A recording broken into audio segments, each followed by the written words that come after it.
విషాదకరమైన సంఘటన గురించి తీవ్ర దిగ్భ్రాంతి వ్యక్తం చేస్తూ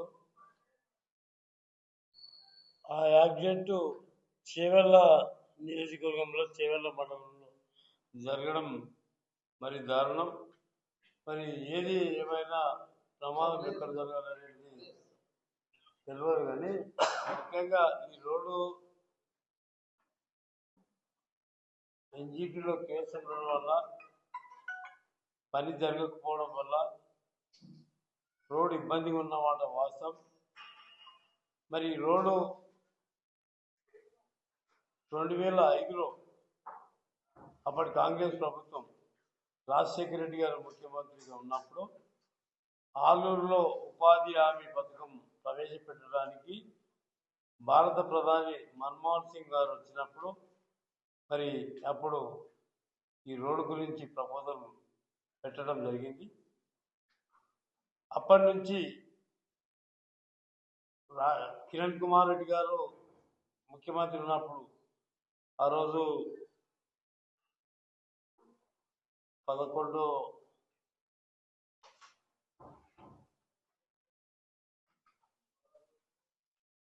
5 తారీఖు నవంబర్ 2011 నాడు కూడా ముఖ్యమంత్రి కిరణ్ కుమార్ రెడ్డి గారు అప్పుడున్న భారత రోడ్డు రవాణా ట్రాన్స్పోర్ట్ మినిస్టర్ ఎవరైతే ఉందో వాళ్లకు లెటర్ ఇవ్వడం జరిగింది.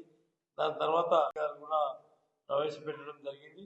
తర్వాత కాంగ్రెస్ ప్రభుత్వం పోయిన తర్వాత ఇక్కడ కేంద్రంలో బీజేపీ ప్రభుత్వం వచ్చింది, రాష్ట్రంలో బీఆర్ఎస్ ప్రభుత్వం వచ్చినాక కూడా ప్రపోజల్ పెట్టడం జరిగింది.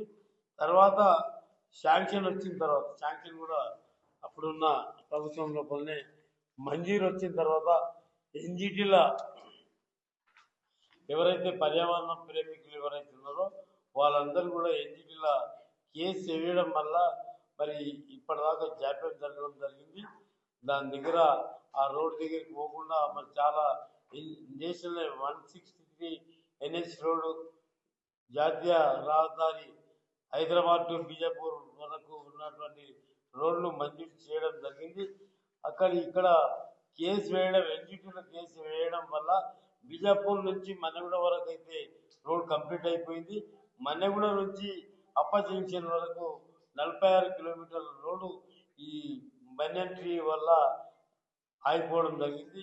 దాంట్లో ఎన్జిటీ కేసు చేయడం వల్ల జరిగిపోయింది.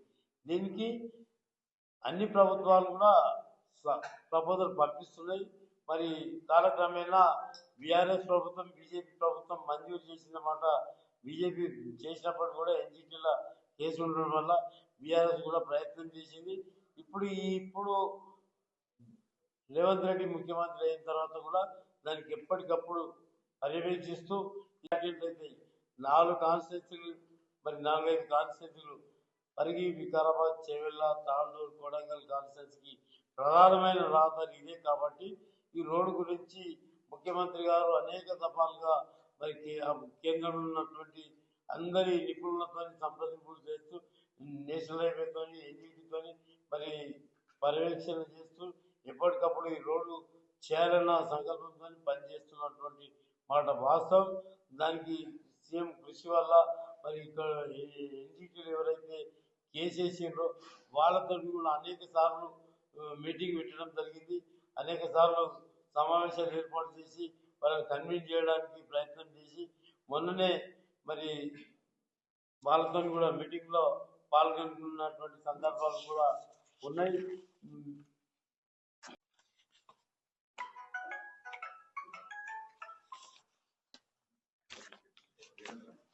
అయితే ఆ రోడ్డు గురించి చేయడం జరిగింది.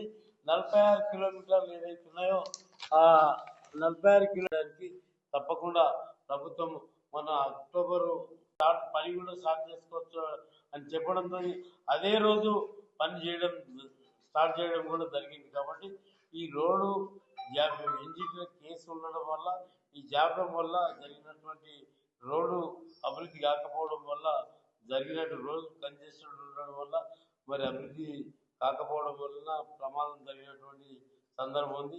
ఇది ఒక్కసారి జరిగిన సంఘటన కాదు, అనేక సార్లు ప్రమాదాలు జరుగుతున్నాయి. ప్రతి వారంకు 2-3 చనిపోయిన సందర్భాలు ఉన్నాయి. మేము ఎన్నోసార్లు వాళ్ళతో ఎవరైతే ఎన్జిటీలో కేసు వేసిన వాళ్ళతో కూడా ముఖ్యమంత్రి గారు మాకు అప్పచెప్పిన తర్వాత మరి ముఖ్యమంత్రి గారు స్పెషల్ సెక్రటరీ శ్రీనివాసరాజు ఆఫీస్లో కూర్చొని వాళ్ళ ఎన్జిటి ప్రేమికులందరికీ కూడా వాళ్ళ పర్యావరణ పర్యవేక్షకులు అందరితో కన్విన్స్ చేసి ఇక్కడ ఇట్లా అవుతుంది, చాలా ప్రమాదం జరుగుతుంది, చేవెళ్ళ వరకు మన్నెగూడ వరకు చాలా రోడ్ కంజెస్టెడ్ ఉంది, ఈ రోడ్డు మీరు విడ్డ్రా చేసుకుంటే ఇక్కడ ప్రజలకు మేలు చేసినట్టయితే అని చెప్పి వాళ్ళని సంజాయించడంతో వాళ్ళు మొన్న కేసు విడ్డ్రా చేసుకోవడం జరిగింది. ఆగస్టు 31 నాడు కేసు క్లోజ్ అయింది. విడ్డ్రా చేసుకోండి, ఇస్తే వికెట్ అయిపోయింది, పని కూడా చేసుకోవాలని ఆదేశాలు ఇవ్వడం జరిగింది. ఎన్హెచ్కి పూర్తి అధికారం ఉంది. దానికి ఇంకా మీరు అనుకుంటవచ్చు వాళ్ళకు గవర్నమెంట్ ఎన్ఓసి ఇవ్వాలి, ఎన్ఓసి ఏం లేదు, అంతా అయిపోయింది, క్లియరెన్స్ అయిపోయింది. దాన్ని జాతీయ రహదారులను పని చేయాలి, పని చేస్తున్నారు. దానివల్ల యాక్సిడెంట్ జరిగినటువంటి మాట వాస్తవం కాబట్టి దానికి ఎవరైనా కూడా మానవత దృక్పథంతో మన జరిగినటువంటి 19 మంది మరి యాక్సిడెంట్లో చనిపోవడం వల్ల వాళ్ళ కుటుంబాలకు వాళ్ళ ఆత్మకు శాంతి చేకూర్చాలని భగవంతుని కోరుతున్నాం. కొన్ని ఆన్లైన్ పేపర్లు, కొన్ని యూట్యూబ్ ఛానళ్ళు తప్పుడు ప్రచారం చేస్తుండ్రు. నేను ఒకటి మీ ద్వారా నేను వాళ్ళకు కూడా చెప్తున్నా, ఇటువంటి తప్పుడు ప్రచారాలు చేయొద్దని, మనోభావాలను దెబ్బతీయొద్దని మేము మీ ద్వారా మరి సమాజాన్ని తెలియజేస్తున్నాం. ఎందుకంటారంటే చిన్న చిన్న యూట్యూబ్ ఛానల్ వాళ్ళు, ఆన్లైన్ పేపర్స్ ఎవరు కూడా మిస్అండర్స్టాండ్ చేసుకోవద్దు. నేను మానవతా దృక్పథంతో చెప్తున్నా, వాళ్ళ మనోభావాలను దెబ్బతీయకుండా మనం కాపాడాలని, మనం అందరం కూడా మానవ సేవ చేయడానికి ఉన్నాం. ప్రజాస్వామ్య వ్యవస్థ లోపల మరి అందరం కూడా ప్రజలకు మంచి సందేశాలు ఇవ్వాలన్న కోరుతున్నాం. మరి ముఖ్యంగా అప్పా జంక్షన్ నుంచి చేవెళ్ళ కాన్స్టిట్యున్సీ, చేవెళ్ళ ఎమ్మెల్యే బాధ్యత ఉంటుంది. చేవెళ్ళ ఎమ్మెల్యే గారు ఆ పూర్తి బాధ్యత తీసుకొని రోడ్ కంప్లీట్ చేయడానికి సిద్ధంగా ఉంది. చిట్టంపల్లి గేట్ నుంచి మన్నెగూడ వరకు పరిగి ఎమ్మెల్యేకి ఉంటుంది. పరిగి ఎమ్మెల్యే చిట్టంపల్లి గేట్ నుంచి మన్నెగూడ వరకు చూసుకోవాలి. చేవెళ్ళ అప్ప జంక్షన్ నుంచి మరి ఏదైతే చిట్టంపల్లి వరకు ఉందో అది చేవెళ్ళ ఎమ్మెల్యేగా నేను పూర్తి బాధ్యత తీసుకొని తప్పకుండా అతి త్వరలోనే ఆ పని కంప్లీట్ చేయడానికి శాయశక్తుల ప్రయత్నం చేస్తాం. నేను మాకు లోకల్ ఉన్న లీడర్లు అందరూ కూడా పురమాయించి ఎక్కడికక్కడ ఈ రోడ్డు బాగు చేయడానికి అతి తొందరలోనే ప్రజలకు మెరుగైన సదుపాయం కల్పించడానికి శాయశక్తుల ప్రయత్నం చేస్తా. ఏది ఏమైనా ఎవరో చేస్తారు, ఎవరో వచ్చి చెప్తే కాదు, ఎవరి పరిధి వాళ్ళు ఉంటుంది, ఎవరి పరిధిలో వాళ్ళు మాట్లాడితేనే బాగుంటుంది, ఎవరి పరిధిలో వాళ్ళు మెలుగుకోవాలి. ఎవరైనా సరే తమ తమ గౌరవ మర్యాదలు కాపాడుకుంటూ ఇతరుల గౌరవ మర్యాదలు కాపాడవలసిన బాధ్యత ప్రతి వ్యక్తి పైన ఉంటుంది. కాబట్టి ఆ విధంగా పనిచేయాలని కోరుతున్నా. ఈ తప్పుడు సమాచారంతో యూట్యూబ్ ఛానల్తో చిన్న చిన్న ఆన్లైన్ పేపర్లతో ప్రజలకు తప్పుడు సాంకేతికాలు ఇవ్వద్దని మిమ్మల్ని కూడా మనస్ఫూర్తిగా మీ ఛానల్ ద్వారా, మీ మీడియా ద్వారా, ఎలక్ట్రానిక్ మీడియా ద్వారా, ప్రింట్ మీడియా ద్వారా నేను ప్రజలకు, సమాజానికి సందేశం ఇస్తున్నాను.